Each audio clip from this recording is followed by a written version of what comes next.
KV Shivanand Reddy, senior consultant brain and spine surgeon, Care Hospitals Malakpet. आज जो हम जिस चीज़ के बारे में बात करेंगे वो है लो बैक पेन। बहुत लोगों को बैक पेन की समस्या आजकल दिन ब दिन ज़्यादा बढ़ती जा रही है। मतलब छोटे बच्चों से लेकर एज ओल्ड पेशेंट्स तक सबको बैक पेन की समस्या है। यूजुअली ये बैक पेन की समस्या के कुछ कारण होते हैं। छोटे बच्चों में जैसे कभी कोई चोट लगने के कारण, स्पाइन को इंजरी होने के कारण, या फिर यंग अडल्ट्स में जैसे हेवी जिम वर्कआउट करते समय या फिर हेवी वेट्स लिफ्ट करते समय स्पाइन पे ज़्यादा दबाव लगने से भी बैक के इश्यूज होने का चांसेस ज़्यादा रहता है। और जैसे जैसे एज बढ़ती रहती है ऑस्टियोपोरोसिस बोलते हैं, मतलब बोन्स बहुत वीक होना स्टार्ट हो जाता है। मतलब बोन्स में कैल्शियम की कमी होने की संभावना ज़्यादा हो जाती है। उस टाइम पे जो अपने दो बोन्स के बीच में जो डिस्क रहते हैं वो डिस्क अपना साइज से छोटे होकर बाहर स्लाइड होने का चांसेस ज़्यादा हो जाता है। तो उसके वजह से जो अपने नस रहते हैं वहाँ पर दबाव होने का चांस ज़्यादा है।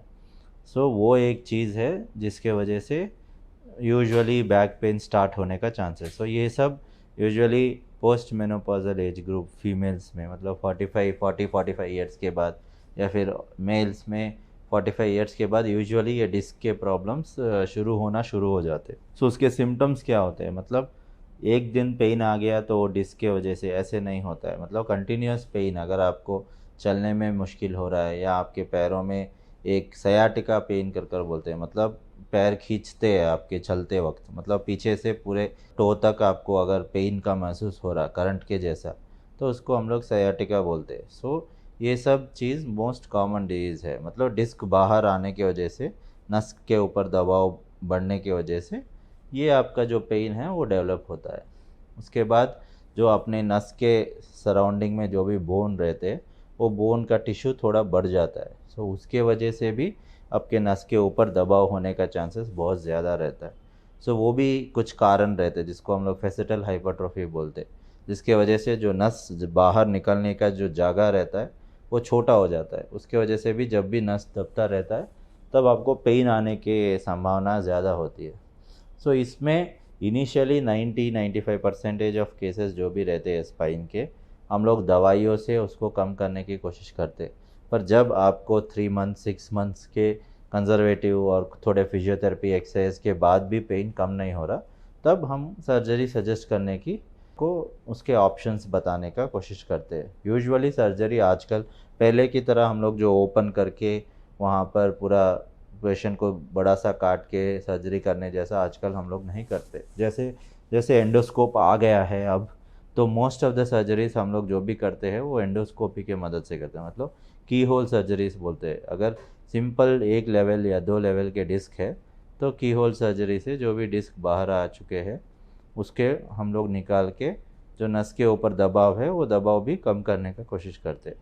और उसके वजह से आपको ज़्यादा दिन हॉस्पिटल में रहने का ज़रूरत भी नहीं। 1-2 दिन में पेशेंट को डिस्चार्ज करने का चांसेस रहता। और कुछ सर्जरीज होते हैं जिसमें फ्रैक्चर हो गया होता है बोन, तो उसमें हम लोग को क्या बोलते हैं, हम लोग फिक्सेशन करते। मतलब जो भी फ्रैक्चर हो गया है बोन, तो अपना स्पाइन का स्टेबिलिटी नहीं रहता।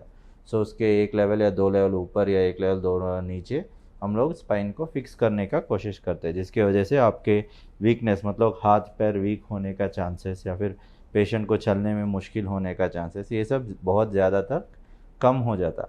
और थोड़े फ्यूजन्स जो भी टेंडो फ्यूजन कर बोलते हैं, वो सब चीज़ें हम लोग एंडोस्कोप के द्वारा भी कर सकते हैं।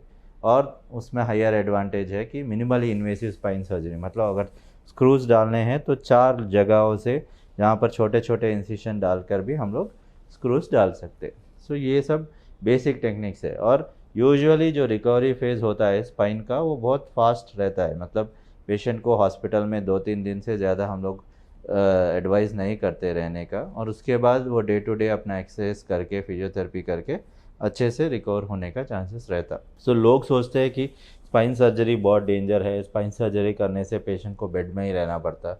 ये बहुत एक झूठ चीज़ है जो बाहर प्रचारित होती है, क्योंकि ऐसा कुछ नहीं है। Spine surgery is a very safe surgery. जब भी हम लोग सर्जरी करते हैं तो पेशेंट को चलाने के लिए हम लोग कोशिश करते हैं सर्जरी के बाद, या फिर उसको सिर्फ सुलाने के लिए। सो पेशेंट को रेस्ट का भी 15-20 दिन जब तक टाके रहते हैं तब तक ही ज़रूरत है, बाकी वो अपने डे टू डे एक्टिविटीज़ कर सकते हैं।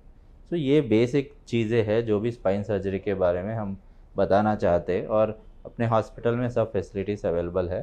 सो आपको अगर कोई भी तकलीफ़ है तो please visit us and get the services in advance. Thank you.